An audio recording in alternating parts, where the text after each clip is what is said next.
उसामा साहब बताइएगा जी, एजुकेशन पे बात हो रही है प्रोफेसर उसामा साहब कि यूनिवर्सिटी स्टूडेंट्स के लिए आईटी कितना जरूरी है, एआई कितना जरूरी है, और मिस कमल चीमा ने रिकमेंड किया कि 16 से 17 साल आईटी एक्सपर्ट हैं ये, कि 16 से 17 साल के जो बच्चे हैं उनको आप फोन दें, इंटरनेट की एक्सेस दें, उससे नीचे मत दें। देखिए, मैं मैडम से थोड़ा सा इख्तलाफ करूंगा। मैडम बिल्कुल ठीक कह रही हैं अपने एंगल से, लेकिन ये ऐसे ही है जैसे जब अंग्रेजी आई थी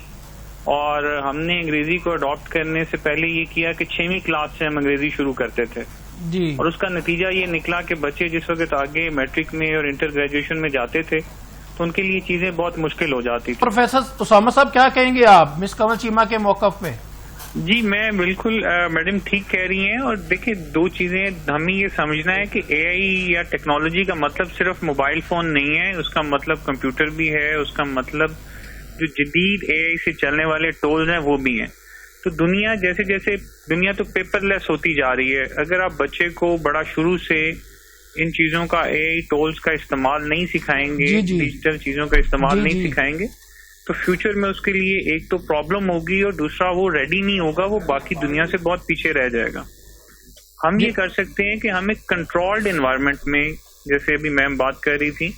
कंट्रोल्ड एनवायरनमेंट में एक अपनी सुपरविजन के अंदर बच्चों को प्रोवाइड कर सकते हैं ऐसे टूल्स, और उनको सिखा सकते हैं शुरुआत से इस पे काम करना, ताकि वो बाकी दुनिया से पीछे नहीं रह जाए। बिल्कुल तो हमें इसको बड़ा केयरफुली एक्सेप्ट करना पड़ेगा, अपने सिस्टम के साथ इनकॉर्पोरेट करना पड़ेगा। और मैं समझता हूं कि हम पहले ही बहुत लेट हैं। अगर हमने मजीद रेजिस्टेंस या रिलक्टेंस दिखाई इनको इस्तेमाल करने में, हमारा तो जब कोविड आया तो आप देखें कि पंजाब इंफॉर्मेशन टेक्नोलॉजी बोर्ड कहता है कि सिर्फ 34% बच्चे थे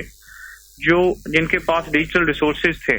जी। तो हम तो पिछले 2-3 साल में पहले ही हमारा 60% जो स्टूडेंट पॉपुलेशन थी